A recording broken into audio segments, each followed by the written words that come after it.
Buenas tardes y muchas gracias una vez más por la invitación, sobre todo, claro, que dirijo a la presidenta de la Fundación, doña María del Pino, pero también a don Amadeo Petitpou, y ya por antelación al director, que seguramente luego moderará el coloquio, como es habitual, ¿no?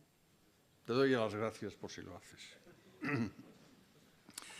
Bien, yo cuando pensé sobre el tema y estas cosas, esto fue antes de las elecciones en Estados Unidos, y yo soy de esas personas tal vez raras, al menos, de que me la veía venir en Estados Unidos, no porque tuviera unos conocimientos especiales sobre la situación en Estados Unidos, pero lo que sí tenía era un contacto casi diario, no yo, pero mi mujer, con una amiga de la infancia suya, española, que vive en Phoenix, casada con un general norteamericano, y que esta señora decía constantemente de que va a ganar Trump. Y lo que ha pasado, o sea, lo que era una observación, y no, como economistas no se deben sacar conclusiones de una observación, ya lo sé, ¿no? Pero lo que me ha enseñado esto es que hablamos ahora tanto de Trump porque no ha ganado el que, según nuestros ilustres periodistas, nuestros igualmente ilustres tertulianos y los institutos de demoscopia habían decidido que tiene que ganar, ¿no? Eso es lo que ha ocurrido. ¿Y por qué ha ocurrido esto? Pues porque aquí solo tomamos nota de lo que dicen los intelectuales o pseudointelectuales, las élites en Nueva York, en Washington, en Boston y en San Francisco, pero meterse en el país, dentro, ir por ahí y hablar ahí con la gente es una cosa muy distinta. Y eso es lo que, por lo visto, por lo que yo he oído, ha hecho el señor Trump. Ha recorrido los pueblos, ¿no? Ha recorrido los pueblos. Lo que quiere hacer también Pedro Sánchez, esto lo ha hecho, ¿no? Este lo ha hecho. Mientras que la Hillary Clinton, pues lo ha hecho desde la costa y tal, y le ha salido mal. Bien, pero claro, yo cuando formulé el tema pues lo que más me afectaba y sigue afectándonos es el tema del Brexit. Pero si ustedes, a veces les voy a ayudar un poco, pero si prestan atención, cada vez que yo hable de Brexit o del autoengaño de la Unión Europea, usted puede decir Trump, Trump, Trump, Trump. Simplemente también para que entendamos que lo que ha ocurrido en Estados Unidos es algo que estamos de alguna forma cuajando también aquí en nuestros propios países, y el señor Petitpou acaba de hacer algunas referencias a ello con el auge de los partidos de la extrema derecha en diferentes países de la Unión Europea, incluido el mío, Alemania. Bien, cuando yo tuve noticia esa mañana del resultado del referéndum británico, el 23 de junio, me llegó a la cabeza un viejo adagio inglés, que posiblemente lo hayan oído, y que dice, entre comillas, dicen que lo ha dicho un ministro: hay niebla en el canal, el continente está aislado. Esto se ha hecho muy famoso porque de alguna forma refleja los sentimientos, las idiosincrasias de la sociedad británica prácticamente desde que comenzó el proyecto de integración europea en los años 50, después de la Segunda Guerra Mundial. Al principio no querían participar. Luego sí quisieron, pero De Gaulle les dijo que de eso nada. Cuando De Gaulle desapareció, se hizo un referéndum y entonces dijeron que sí y se incorporaron en el año 1963 a las instituciones europeas. Pero eso sí, asegurándose un trato preferencial, sobre todo en cuanto a las contribuciones al presupuesto. La famosa exclamación de Margaret Thatcher, que entonces era la primera ministra en ese país, de que I want my money back, ¿no? O sea, yo contribuyo, pero me devolvéis buena parte de lo que contribuyo. Y este famoso cheque británico, como ustedes bien saben, aunque ha sido reducido un poco, pero se sigue manteniendo, y siempre que hay que negociar los presupuestos de la Unión Europea, hasta ahora siempre ha sido un problema.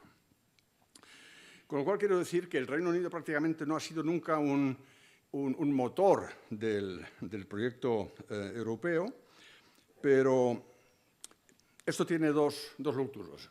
Unos dicen que bueno, ha sido un lastre, y a lo mejor por eso es mejor que se vayan, ha sido un lastre. Y otros, entre los que me integro yo, dicen que el Reino Unido no haya sido tanto motor de lo que llamamos motor de la integración europea, también tiene algo tranquilizante. Y es el de que han procurado desde Londres, en la medida de lo posible, a frenar, digamos, tentaciones intervencionistas y proteccionistas que siempre las ha habido en la Unión Europea y, sobre todo, muy retratadas por Francia, con su pensamiento todavía colbertista, heredado de Luis XIV, l'état c'est moi, eso sigue ahí. Y mientras que teníamos Reino Unido, nosotros estábamos, digamos, los alemanes teníamos ahí a un aliado en materia de realizar economía de mercados, abrir mercados, etc. Y eso ahora pues ya no está así. El sí al Brexit cayó como un jarro de agua, igual como lo de Trump, y parece ser que todos los indicios de que esto pudiera suceder, como con las elecciones presidenciales estadounidenses, todos esos indicios no se han tomado en serio, ni por la Comisión Europea, ni por el Parlamento Europeo, tampoco por la canciller Merkel, tampoco por el presidente Hollande. Es algo como, no sé, estos líderes que tenemos debían de pensar que salirse de la Unión Europea es algo así como un delito de lesa majestad, ¿no? Algo así, ¿no? Una cosa que no se hace, ¿no? Ya lo hizo una vez un pequeño país, en 1985, nadie se acuerda, Groenlandia. Groenlandia se salió, ¿no? Y no pasó nada, y tampoco no pasó nada, y es una reminiscencia histórica. Pero eso de que un país salga, tampoco Cameron se lo podía imaginar, porque parecía que todo esto va contra el sentido común, ¿no? El salirse de un club tan elegante como es la Unión Europea. A lo largo de mi presentación verán que no es tan elegante como muchos piensan que es. Entonces ahí tuvimos el primer shock, y como es normal, como pasa también con Trump, todo es igual, ¿no? Lo primero es la pregunta, bueno, ¿y qué consecuencias económicas tendrá esto, ¿no? Y si uno es serio, tanto con el tema del sí al Brexit como con el tema de Trump, si uno es serio, y cuando digo uno me refiero sobre todo a los que son los profesionales de la comunicación, es decir, los periodistas, es decir, que no lo sabemos. No sabemos cuáles son los efectos, porque no tenemos evidencia histórica de cosas parecidas. Groenlandia no sirve, y también porque ha transcurrido poco tiempo desde que se produjo este referéndum. Y así fueron las reacciones iniciales. Unos decían que era catastrófico lo que ha sucedido, y otros decían, bueno, tampoco es para tanto, ¿no? Y yo aquí digo lo mismo con Trump. Digo, uno dice todo y digo, bueno, despacio, ¿no? Y lo digo porque yo a lo mejor soy un poco ingenuo, pero soy un gran admirador de las instituciones norteamericanas que funcionan, los checks and balances, los controles, y aunque tenga su partido con mayorías en las dos cámaras del Congreso, los parlamentarios norteamericanos se sienten como parlamentarios, y no funcionan como cree el presidente que tienen que funcionar, ¿no? Y ahí se van a diluir bastantes cosas, ¿no? Lo vamos a ver, pero de momento, tanto con el sí al Brexit como con el Trump, catastrófico. Yo creo que tampoco hay que exagerar demasiado. Los organismos internacionales, sí, claro, como tienen que decir algo sobre las repercusiones económicas, pues dicen que va a haber una ralentización de la recuperación económica, han reducido algunas décimas de lo que estaba previsto, no los voy a aburrir ahora con cifras. También se puede decir que si hay un impacto adverso, este será asimétrico, será más notable en el Reino Unido que no en la Unión Europea. ¿Por qué?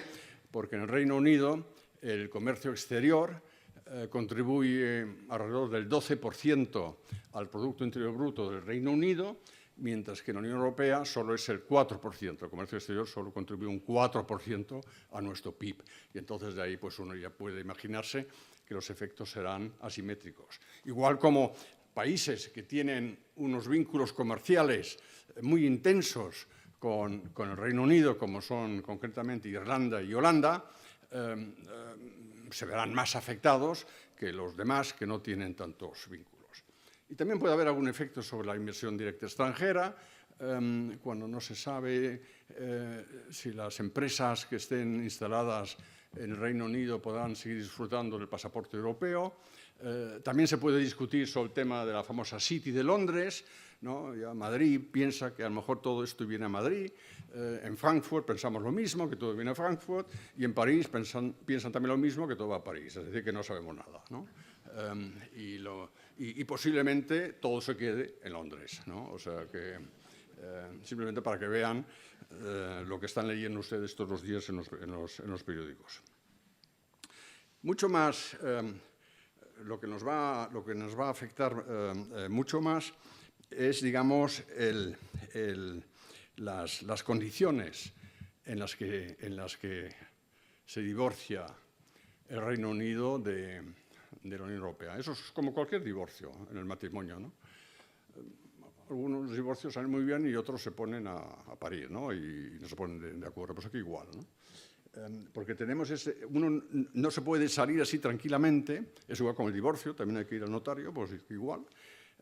Tenemos el artículo 50 del Tratado de la Unión Europea, en el que exige que el país que se quiera salir lo tiene que solicitar. Y bueno, hasta ahora el Gobierno no ha solicitado. Theresa May, la primera ministra, anunció hace poco de que lo quería hacer para finales de marzo del año que viene. Pero luego les ha salido en el camino un tribunal que ha dicho que hay que preguntar al Parlamento si puedes o no pedir la salida, porque el referéndum no era vinculante. Y ahora el Parlamento, el que se sabe que la mayoría no quería el Brexit, ahora tienen que votar un sí al Brexit, pero no se sabe el tiempo que le van a dar a todo esto. Es decir, que estamos ante unos meses de bastante incertidumbre, más bien jurídica, pero incertidumbre también política, porque no sabemos realmente cómo va a seguir esto adelante. Y tenemos también incertidumbre porque no sabemos cómo se va a configurar esta salida. Porque empezamos con dos posiciones completamente contrarias, ¿no? A los Brexiteers, a los británicos que han votado el sí al Brexit, lo que les gustaría es, digamos, mantener el acceso al mercado único europeo, como no, pero al mismo tiempo cerrar las fronteras a la inmigración de trabajadores, sobre todo del este de Europa, que también son países de la Comunidad Europea. Y eso, claro, la Unión Europea no lo puede aceptar, porque la libre circulación de personas es uno de los 4 pilares en los que descansa el mercado único europeo. Los otros 3 son la libertad de tráfico de mercancías, la libertad de movimientos de capital y la libertad de tráfico de servicios, ¿no? Y, por tanto, esto es incompatible. Y la Unión Europea tendrá que negociar de una forma muy firme para no crear un precedente, porque, como ya se ha dicho aquí, y según recientes encuestas, en numerosos países miembros de la Unión Europea, como Austria, Holanda, Finlandia, Italia, Francia, la mitad de la población, si no más, es favorable al divorcio. Y entonces, pues hay que dejar bien claro, si te vas, pero te vas con todas las consecuencias y nada de solo quedarse con lo que te gusta y lo demás no, ¿no?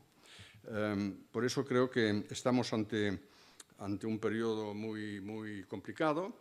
Yo personalmente creo que la opción que va a salir es una especie de acuerdo comercial y de libre comercio como tiene la Unión Europea con muchos países, pues algo así posiblemente lo hagan también con el Reino Unido. Pero lo que realmente, la parte positiva, para decirlo de alguna forma, aunque suene un poco cínico, pero la parte positiva de todo esto es que es algo así como un shock que tenemos ahora continuamente, que no ha sido solo el 23 de junio, sino que continuamente ahora vemos cómo se desmascara lo que yo llamo el autoengaño en la Unión Europea. Digamos, tenemos toda una serie de efectos Trump, son los que han quedado, digamos, al aire libre. Y esto es lo que nos va a obligar, y luego diré algo sobre esto al final, nos va a obligar a cambiar de chip. Y si no cambiamos de chip, ya lo adelanto, la Unión Europea, desde luego, se va a desmoronar. Para que quede eso claro. ¿Y en qué consisten estos autoengaños? Le voy a dar algunos ejemplos. Algunos les serán familiares, otros posiblemente todavía no han recapacitado sobre eso. Yo tampoco, pero cuando pensé en esto, y como yo llevo ya algunos años, soy mayor, aunque ya no se dice que uno es mayor, ¿no? Se dice que uno es veterano. Yo soy veterano, y entonces puedo contar muchas cosas porque las he vivido, no sea cosa de que haya uno estudiado en libros y tal, sino que lo ha vivido.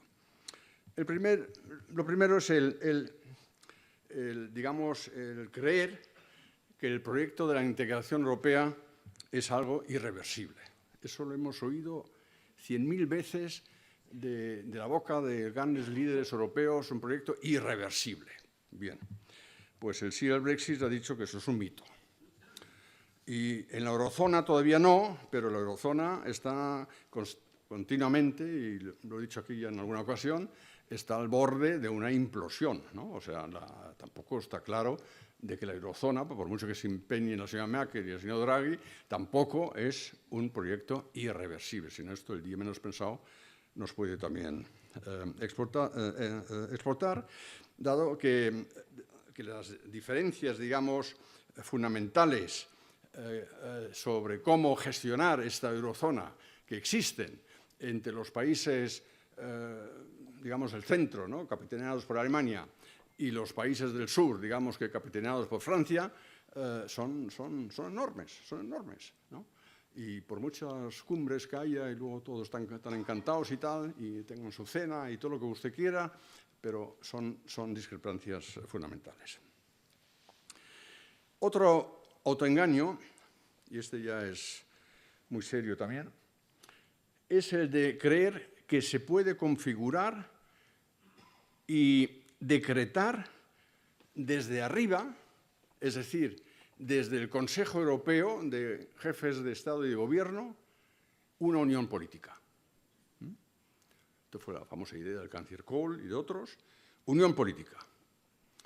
Y esto se habla, se decreta, y no hay que hablar con los ciudadanos, Trump, no hay que hablar con los ciudadanos. Y no hay que tomar nota de las idiosincrasias de los ciudadanos. Pero la realidad es completamente otra. Llevamos 65 años con muchos proyectos de integración europea, como la Comunidad Económica Europea, en fin, todo esto es lo que hemos hecho, y tenemos que decir, yo al menos lo digo, es que no existe un pueblo europeo stricto sensu. No existe, por mucho que los líderes políticos se empeñen en hacernos creer que esto existe. Los alemanes nos sentimos, en primer lugar, alemanes. Los franceses, franceses. Y los españoles, españoles. Y en algunas comunidades españolas ni eso, ¿no? Y hablamos de pueblo europeo. No existe una volonté general, que es lo que sirve como, digamos, como contrapeso a ideas y decisiones políticas para dirigir un tanto el debate democrático como lo tenemos dentro de nuestros países. Esa volonté general européenne no existe. Usted simplemente acuérdese la próxima vez que participe en unas elecciones al Parlamento Europeo ¿Qué es lo que se debate? ¿Qué es lo que, con lo que les confrontan los candidatos de los diferentes partidos españoles ahora, por poner un ejemplo, que quieren ganarse escaños en el Parlamento Europeo? Y verá que se habla de todo menos de temas europeos. Se habla siempre de temas nacionales, y así ha sido siempre en todas las campañas electorales. Y hasta los eurodiputados. Yo conozco muchos de ellos y sé que en primer lugar no se sienten, digamos, como representantes de una idea europea o de un movimiento, ya sea conservador o socialdemócrata europeo, no. Se sienten como representantes de su país de origen. Es decir, hay más en común entre los socialistas españoles en el Parlamento Europeo y los del PP en el Parlamento Europeo que entre los socialistas españoles en el Parlamento Europeo y los socialdemócratas alemanes en el Parlamento Europeo, igual con PP y CDU. Esa es la realidad. Y hablar de unión política es simplemente un autoengaño, es un espejismo. Euro, otro autoengaño. El de habernos contado de que si tenemos la moneda única, pues tendríamos un proyecto de concordia y cooperación. Estoy oyendo a mi canciller de entonces, que tenía que despachar mucho, continuamente me contaba estas historias, y la moneda única iba a llegar el bienestar a cualquier rincón de la eurozona. Toda una ilusión, toda una ilusión. Los economistas, entonces, estoy hablando ahora del año 88, 89, 90, tal, cuando se hicieron estas cosas con el Tratado de Maastricht y tal, nosotros, claro, nosotros aplicamos nuestros modelos, ¿no? Y nuestras teorías. Y una de esas teorías es la llamada teoría de los áreas monetarias óptimos. Y ahí se especifica muy claramente, aunque a nivel, digamos, claro, científico, pero se especifican las condiciones que tienen que regir para que se pueda formar un área monetaria común entre diferentes países, en este caso. Y nada de esto lo teníamos ahí.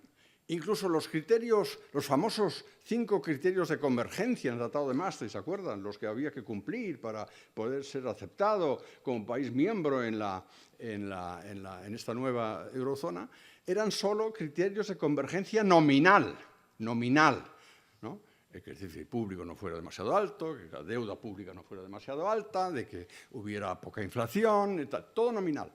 Pero no hubo, como nosotros quisimos que hubiera, unos criterios de convergencia real, ¿no? Exigiendo un cierto nivel de desarrollo en los diferentes países, un cierto nivel de productividad, un cierto nivel de funcionamiento del mercado de trabajo y tal. De eso no existía nada. Y cuando se lo contamos a Kohl, nos consideraban como unos aguafiestas, ¿no? Porque no era correcto eso. Lo correcto era creerse de que el euro iba a ser, pues nada, todo un éxito. Y lo que hemos vivido desde el estallido de la crisis de la deuda soberana en Grecia, en mayo 2010, es que han aumentado las discordias, ha habido muchos conflictos políticos entre los países miembros.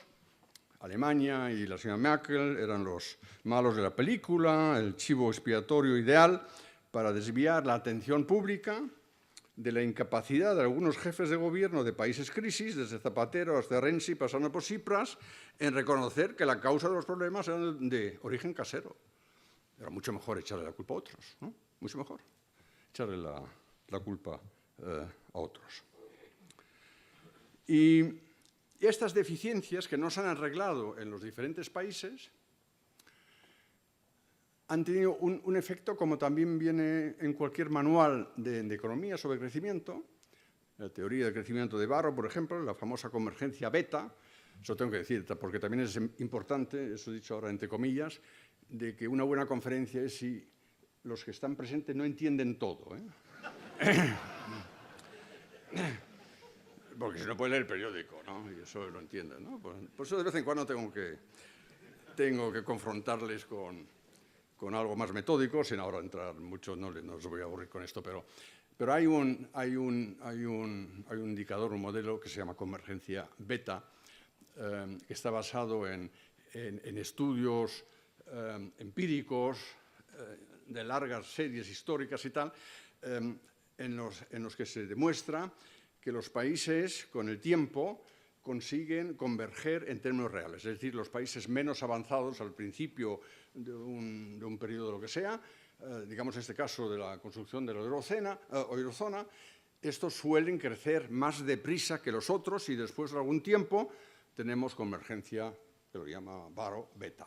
Hay otras convergencias, sigma, no se voy a explicar, pero para que sepan que esto es una cosa muy fundamental y cualquier estudiante de economía estudia esto. Pues esto no ha ocurrido, la convergencia real al principio sí parecía que iba a ocurrir, pero luego no ha ocurrido.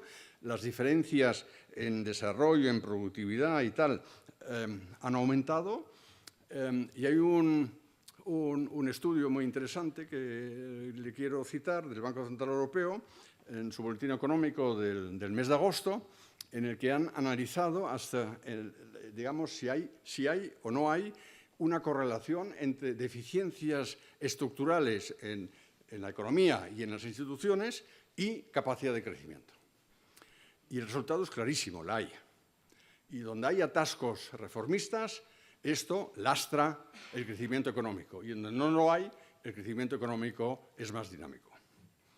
Y si lee este estudio en el boletín económico en el mes de agosto, por ejemplo, Italia y Grecia son los países peor evaluados. España obtiene en términos de estructuras e instituciones económicas un aprobado apretado.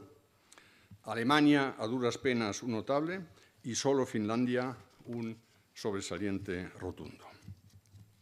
Es decir, aquí vemos que todo lo que hoy se le echa en cara al euro y tal, no es que porque el euro como tal haya sido mala idea, sino simplemente porque los diferentes países no han sabido adaptarse a las reglas del buen funcionamiento que requiere una moneda única. Y esto me lleva a otro autoengaño muy inquietante, el de pensar o el de creer que el mercado único europeo que tenemos solo puede funcionar si se le extiende una red, digamos, de directivas europeas que lo armonizan todo desde arriba, ¿no? Una de las directivas que a mí me ponen siempre a 100 por hora es la famosa directiva de la composición de la mermelada de fresas, ¿no? Que entonces, pues usted se compra un ya sé que no lo leen lo que pone ahí atrás, pero si se toma un poco de tiempo y lo lee, es todo un rollo ahí que puede leer, al final no se entera de nada, pero bueno, pero lo ha leído y tal, ¿no? Entonces uno se pregunta, bueno, pero eso hay que hacerlo desde arriba. Los economistas hemos dicho, claro que necesitamos armonizaciones en muchos campos, pero que se haga desde abajo, que se haga vía competencia. ¿Por qué? Porque nadie sabe de antemano cuál es el mejor sistema de regulaciones que tenemos. No lo sabemos. Los alemanes, claro, decimos el nuestro, el mejor. Los españoles dicen que el suyo. Y así cada país dice eso. Es normal que lo digan. Entonces, por eso decimos, hagamos competencia de sistemas. System competition, como se dice en la literatura anglosajona. Pero no. Los dirigentes políticos han pecado de eso lo que el premio Nobel de Economía del 74, Hayek, calificó de arrogancia científica, ¿no? El de pensar que los políticos y los burócratas saben y pueden mirar hacia adelante y además saben lo que es lo mejor para todos, ¿no? No lo saben, no lo pueden saber, imposible. Y la consecuencia de este autoengaño es que tenemos una impresionante amalgama burocrática en las instituciones europeas y esto lo perciben muchos ciudadanos. Pero volvemos otra vez, Trump y todo esto lo perciben muchos ciudadanos como injerencia en sus asuntos y muchas empresas también como injerencias en sus asuntos. Y el populismo antieuropeo se basa en esto. Claro que los populistas, estos, no nos cuentan que todas estas regulaciones que nos molestan tanto no son un invento de los eurócratas, sino que vienen en gran mayoría, y eso me lo contó una vez Cancier Kohl, en la mayoría de los casos vienen propiciadas por los gobiernos nacionales. Son los gobiernos nacionales, en respuesta a presiones de grupos de interés nacionales, los que luego dicen, yo qué sé, que los frascos de mermelada de que ponen eso. O la famosa directiva sobre la curva de los plátanos, ¿se acuerdan de esta? Que afectó tanto el plátano canario, ¿no? Porque los alemanes querían otro plátano, el que venía de Costa Rica y era un poco más así, en vez de así, ¿no? La que se armó entonces, ¿no? Y esto muchos ciudadanos lo perciben como negativo, los populistas lo aprovechan y el resultado pues lo tenemos ahí, el desencanto del que se aprovechan los populistas, el desencanto de parte de la población con la Unión Europea.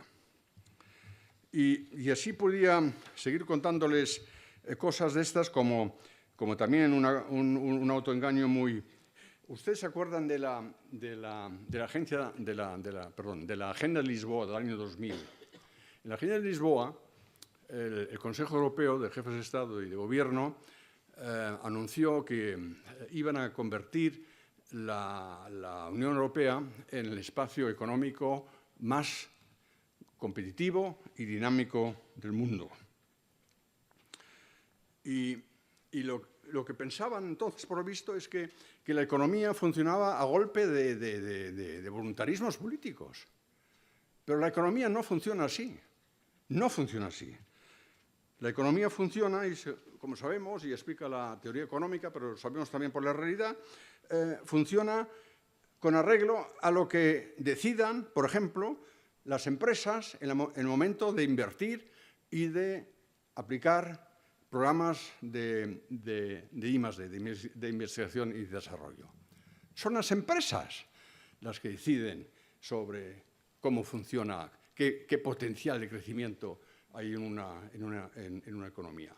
No el voluntarismo político, el que dice es que queremos ser los mejores del mundo. Y lo que necesitamos es mucho emprendimiento schumpeteriano, como lo llamo yo, estos empresarios que están motivados por seguir adelante, los que prácticamente desde su oferta crean su propia demanda. Famoso teorema de Say. Crear la propia demanda. Aquí siempre hablamos de estimular la demanda. Puro keynesianismo, estimular la demanda.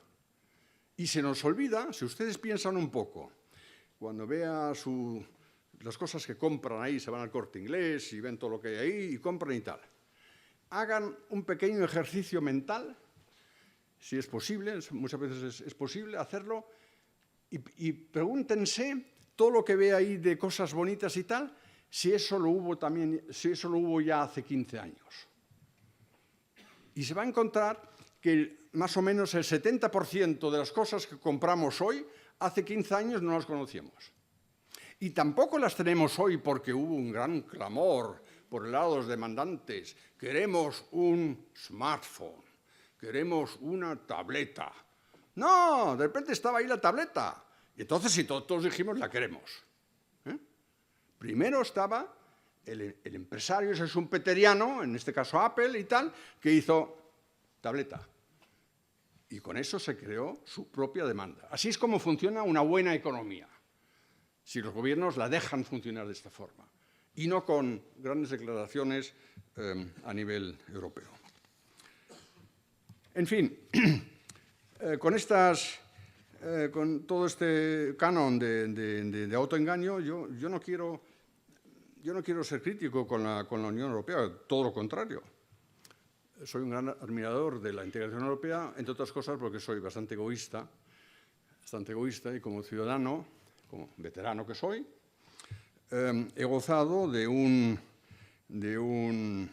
periodo de paz en Europa Occidental, como mis antecesores no lo han disfrutado, como bien se sabe. Y que la Unión Europea haya recibido el Premio Nobel de la Paz en el 2012 me parece completamente justificada. Y la famosa visión de Robert Schuman, ese gran estadista francés, convencido europeísta, de que podemos pacificar, digamos, Europa si todos tiramos del mismo carro, se ha cumplido plenamente. Pero de ahí a llevar todo esto a unos extremos, perdiendo el contacto con la sociedad, pues eso no nos ha ido muy bien. Y ahora el sí al Brexit nos obliga a reflexionar. Y hemos tenido, tras conocer el sí al Brexit, desde, digamos, la política y el periodismo ilustrado, y no digo ya los tertulianos, que también los llamo ilustrados, aunque no lo son, las mismas reacciones, exactamente las mismas. Sí, esta reacción en caliente, ¿no? Ahora hay que hacer algo. Sobre todo, nunca falta la frase, tenemos que recuperar la confianza de los ciudadanos. Y yo me digo, ¿y esto cómo se hace? ¿Simplemente diciéndolo? ¿Ahora ya vamos a confiar o esto cómo se hace? No hay más que ver las tres opciones que tenemos ahora sobre la mesa a nivel político en cómo reaccionar al sí al Brexit. Está por un lado el famoso dúo Merkel-Hollande, Hollande-Merkel, que dicen necesitamos más Europa. Profundizar en la integración económica. Más Europa. Justo lo que los ciudadanos no quieren. Han demostrado que no lo quieren. Pues no, estos dicen más Europa. O sea, seguimos con el autoengaño. Segunda opción, tenemos los estados del este de Europa, que esos apuestan por recetas nacionalistas. Y lo que más descaradamente lo hacen son Polonia y Hungría. Y es como si para ellos el proyecto europeo tiene el aliciente de tener acceso a los fondos estructurales y un poco más. Se acabó. Y es como si nos quisieran dar a nosotros, ex post, la razón de que dijimos en su momento, esto también es obra de Kohl, la ampliación al este europeo. Kohl siempre ha dicho, no quiero la frontera de la pobreza, no la quiero en la frontera entre Alemania y Polonia, tiene que estar más al este. Eso fue el concepto. Y nosotros dijimos, no, es prematuro. El grado de heterogeneidad en la Unión Europea se hace tan grande que no puede funcionar ya ni con barro.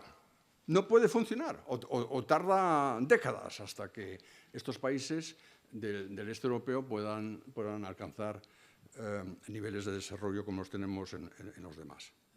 Por lo tanto, esta opción pues, tampoco es muy convincente. Y luego tenemos una tercera opción, para que no falte, los países del sur,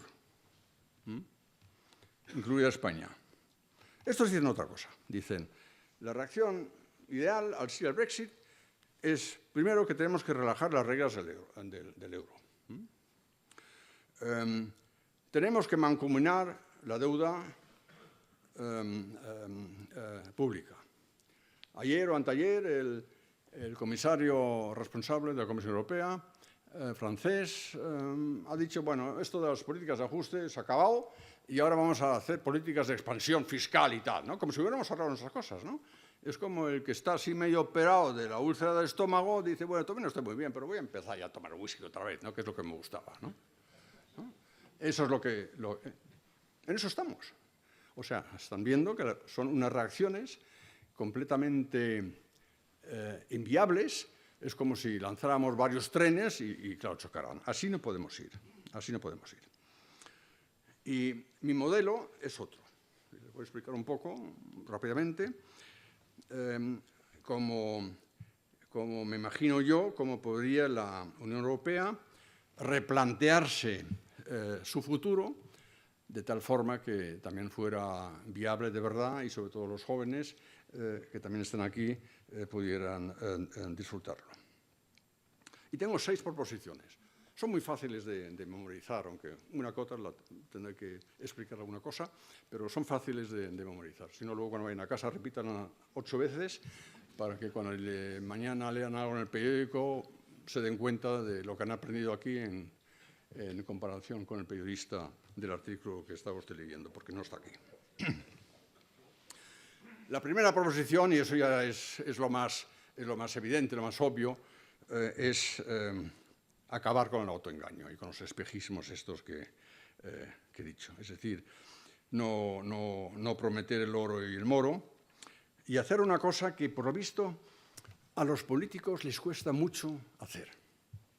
Y ustedes tienen aquí un gobierno, o han tenido un gobierno, que es, digamos, representativo de esto lo que voy a decir, aunque suene a lo mejor un poco duro.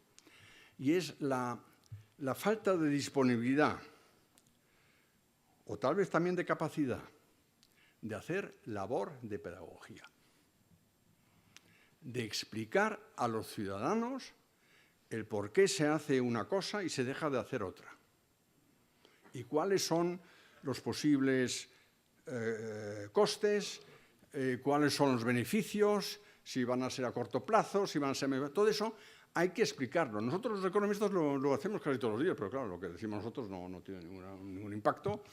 Eso es una labor que tiene que hacer, digamos, un gobierno, y decirlo. Y por eso la primera posición es esa, ¿no?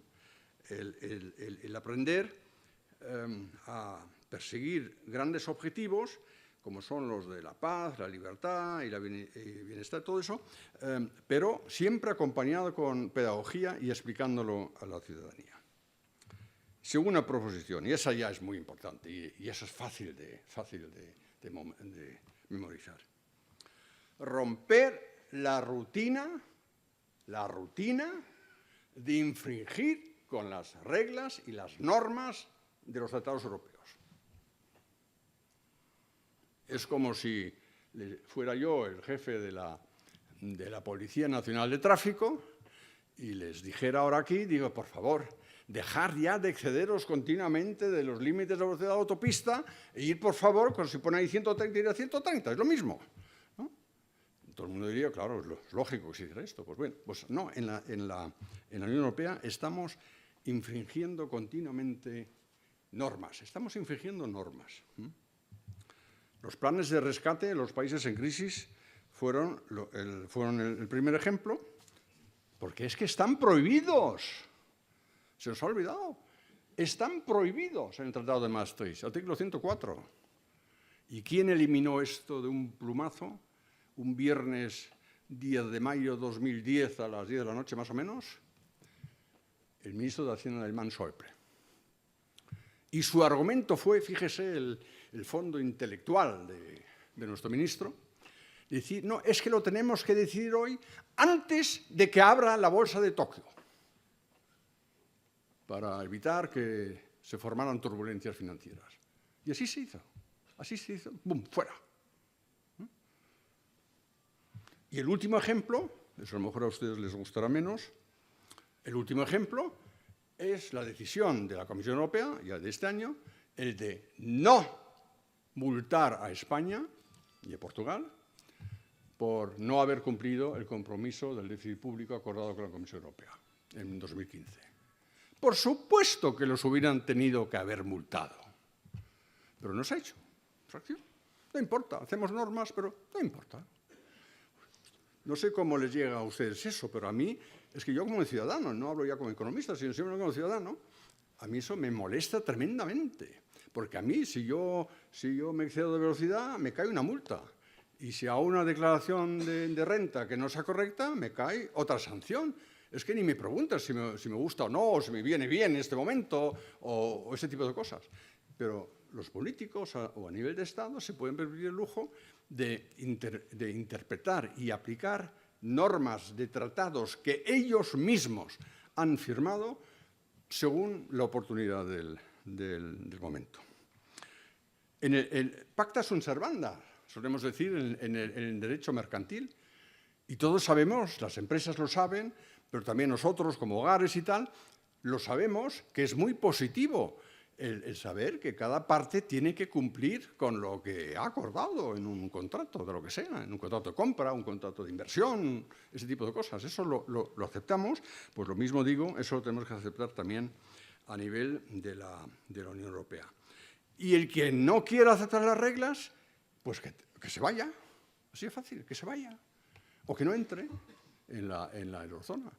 Eso es una de las cosas inteligentes que ha hecho el Reino Unido desde su punto de vista, cuando se puso en funcionamiento la moneda única, el de haberse reservado en el Tratado de Maastricht el derecho de no participar en la moneda única, la famosa cláusula del opt-out, ¿no?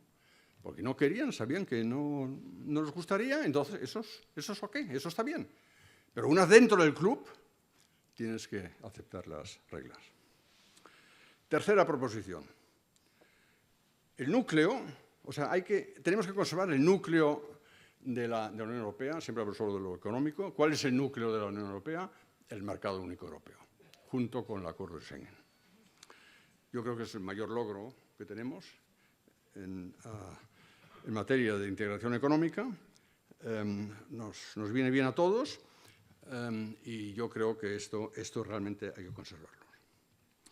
Y luego viene una cuarta proposición, que esa es la más dura, la más complicada, pero posiblemente la que sería una respuesta adecuada al sí del Brexit.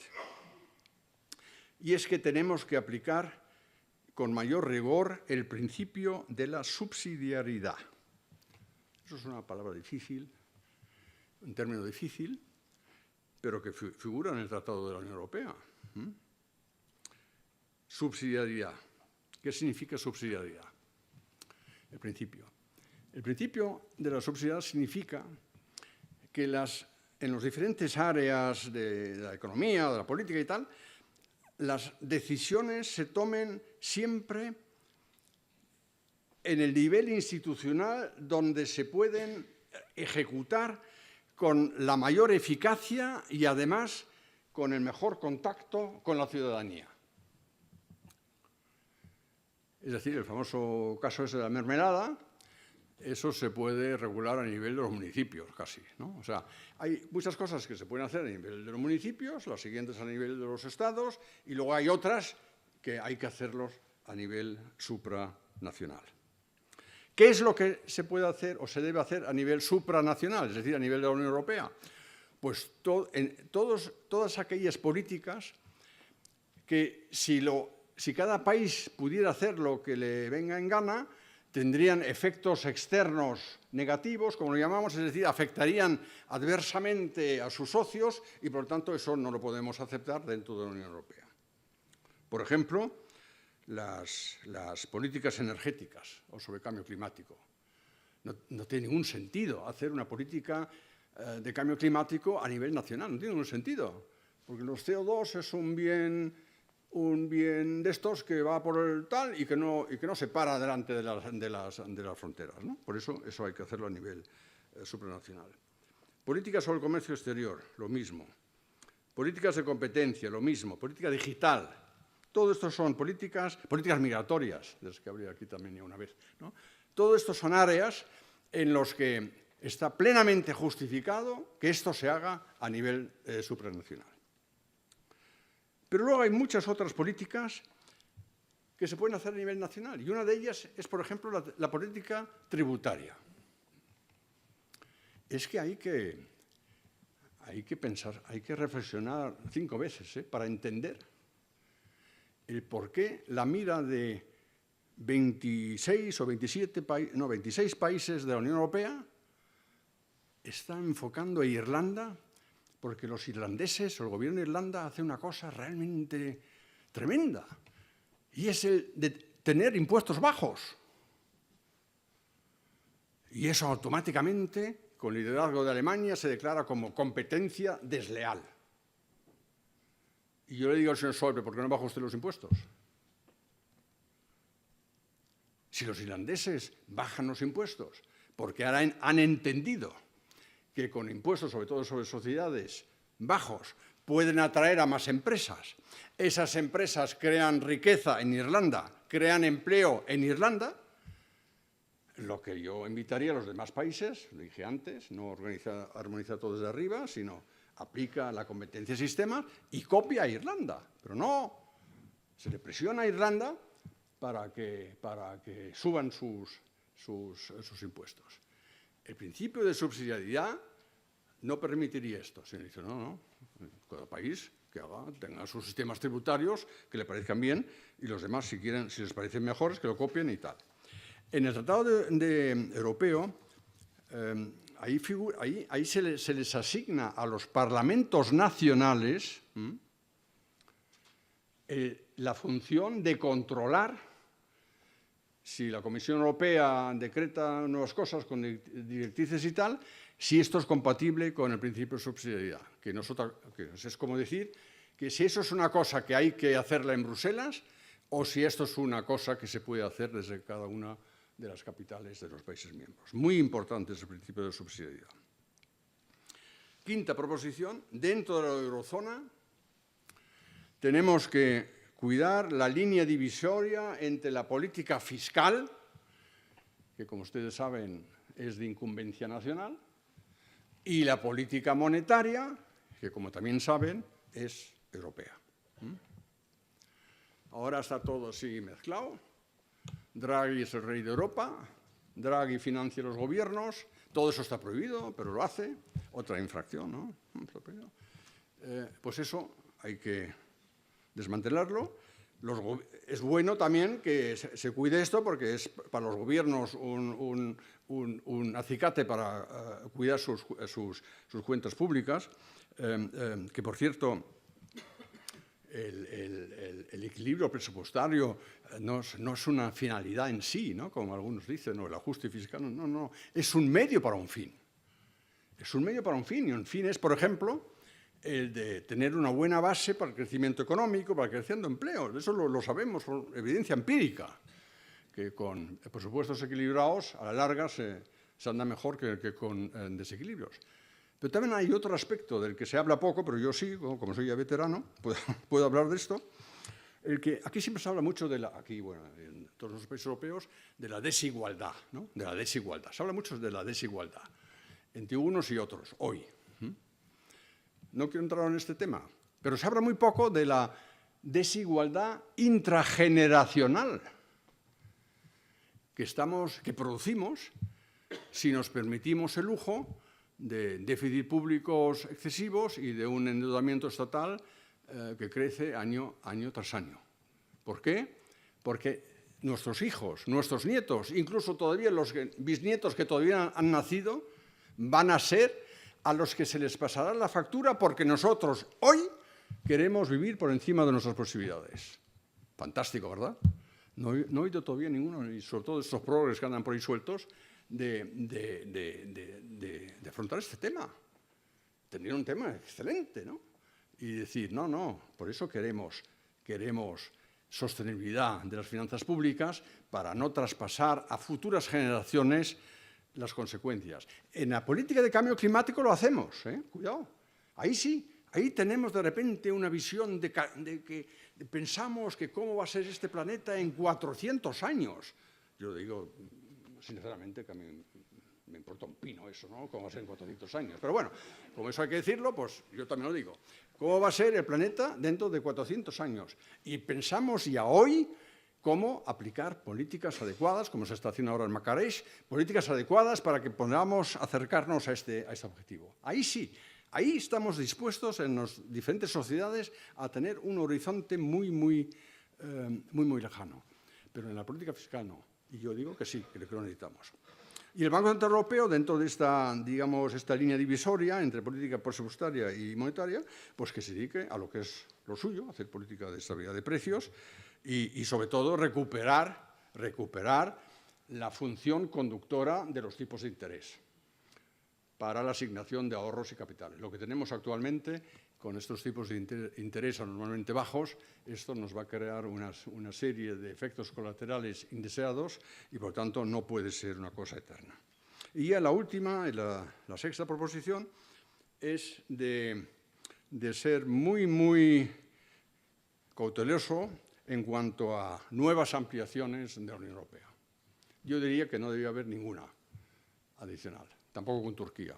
Turquía, por supuesto, también con algunos argumentos adicionales que conocen todos, pero también con otros países con los que se negocia ya, como son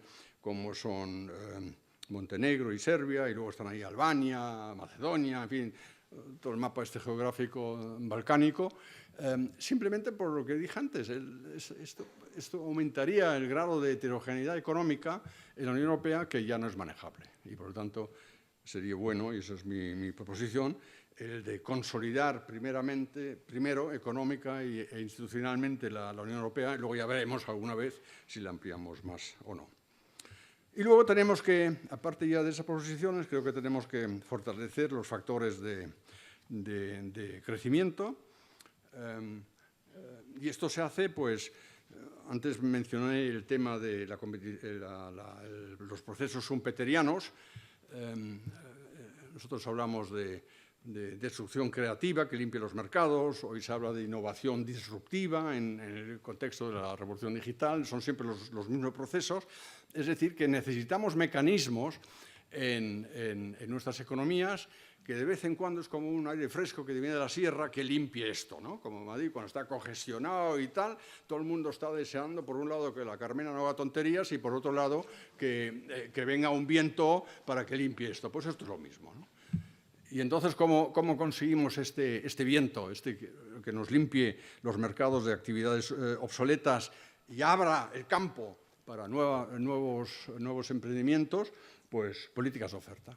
No políticas de demanda, como dije antes, políticas de oferta. ¿Y qué son las políticas de oferta? Pues son, como ya dije, equilibrar cuentas públicas, pero luego limitar cargas tributarias y cotizaciones sociales, desregular en lo posible los mercados, liberalizar el comercio exterior, modernizar infraestructuras y, entre otras cosas, elevar la calidad del sistema educativo. Esa es para mí la clave. El sistema educativo es para mí la clave. Me duele mucho y me pone de mal humor el ver que en la política todo el tema de la educación, sobre todo cuando se trata de repartir carteras ministeriales y tal, es tratado siempre como una cosa así blanda, ¿no? El ministro de Educación, ahí va el que no queremos en otros sitios, así como si fuera... Tenía que ser el primero, tenía que ser lo más importante en un gobierno. ¿Por qué? Porque en la situación en la que estamos, con competencia globalizada, con chinos por todos los lados, indios por todos los lados, coreanos, y no hablo los africanos cuando despierten y se pongan en movimiento, más luego los latinoamericanos. Todo el mundo, yo veo el mapa y me veo rodeado de países ansiosos a progresar, a elevar su crecimiento, a llegar a niveles de prosperidad como los disfrutamos aquí en Europa. Y eso lo consiguen vía competencia, haciendo la competencia. Y nosotros no tenemos ni la más mínima posibilidad de competir con estos países con el factor precio, igual a salario bajo, porque no queremos aquí los salarios que se pagan en estos países, queremos los salarios que tenemos aquí, y a lo mejor incluso más elevados. Y entonces necesitamos pues otros atributos para producir nuestros productos, y eso se hace con conocimiento, con programas de buena formación educativa, empezando con los colegios, ¿no? Y que los padres no protesten porque sus hijos tengan que hacer deberes, sino que si quieren protestar es porque los maestros no les ponen deberes. Y que no protesten porque tienen que estudiar tanto y no sé qué y no sé cuántos, al contrario, que protesten si no les dan una buena enseñanza en los colegios. Y lo mismo luego en las universidades. Lo mismo en los programas de formación profesional dual. Es esencial. La competitividad de nuestras empresas alemanas que tenemos, como ya dije aquí, creo alguna vez, viene de estos sistemas de formación profesional dual, no de las universidades y menos de las facultades de política. No. Estos vienen de ahí, de que han aprendido algo en las fábricas durante 2 años. 95 oficios que tenemos ahí, todo eso, ¿no? Eso es fundamental, elevar la calidad del sistema educativo. Y eso es política de oferta. Bueno, pues ya termino. Sé que realizar estas proposiciones es muy complicado, pero yo sigo pensando de que no es imposible. No es porque yo ya no me... Antes siempre yo me definía como optimista, pero he leído unos libros de sociólogos muy importantes y he aprendido que ser optimista es correr un riesgo muy grave, y es el de tener que ver que no se no se consigue nada, que las cosas van por otro camino, ¿no? Y entonces me gusta más la fórmula que ha propuesto un famoso sociólogo norteamericano, es mucho más interesante, suena peor, pero es más interesante, y es la de ser un pesimista constructivo. O sea, primero yo parto todo lo que he dicho aquí no sirve para nada, porque no lo van a hacer, pero a lo mejor sí. Y entonces me siento como entusiasmado y tal, y entonces se puede seguir adelante. Y creo que hay una posibilidad de que esto ocurra, porque ahora si combinamos lo de Brexit y con lo de Trump, yo creo que efectivamente tarde o temprano los políticos cambiarán de chip y van a entender que es apremiante reconocer la Unión Europea, porque la alternativa sería su desmoronamiento, que eso nadie lo puede desear. Manco Olson, el famoso, también un sociólogo económico norteamericano, dijo una vez que para cambiar cosas en sociedades que se han acostumbrado a ciertas cosas y tal, para cambiarlo se necesita un choque exógeno, ¿no? Choque exógeno, algo que venga de afuera. Y hemos tenido muchos casos de estos, de choques exógenos, que nos han llevado adelante. También España los ha tenido, con apertura de mercados, en fin, ese tipo de cosas. Y un choque exógeno de estos podría ser el sí al Brexit y a lo mejor también ahora el efecto Trump, es decir, el de reducir lo que llamamos en nuestra jerga económica socióloga el aprendizaje patológico. ¿Y esto qué es? ¿Aprendizaje patológico? Pues está muy claro. El aprendizaje patológico es que muchos políticos, y sé de lo que hablo, muchos políticos saben que tienen que tomar decisiones concretas en diferentes situaciones, pero no las toman porque temen el desgaste político, la pérdida de votos y tal, entonces no las toman. Y entonces prefieren que este barco que llamamos nación o Unión Europea, pues que siga adelante, se acerca cada vez más a las rocas de ahí, ¿no? No se aparta, sigue, ¿no? Y ese es el aprendizaje patológico hasta que choque contra la roca y reviente. Entonces tenemos crisis. Y cuando hay crisis, entonces todo el mundo entiende, efectivamente, hay que hacer algo.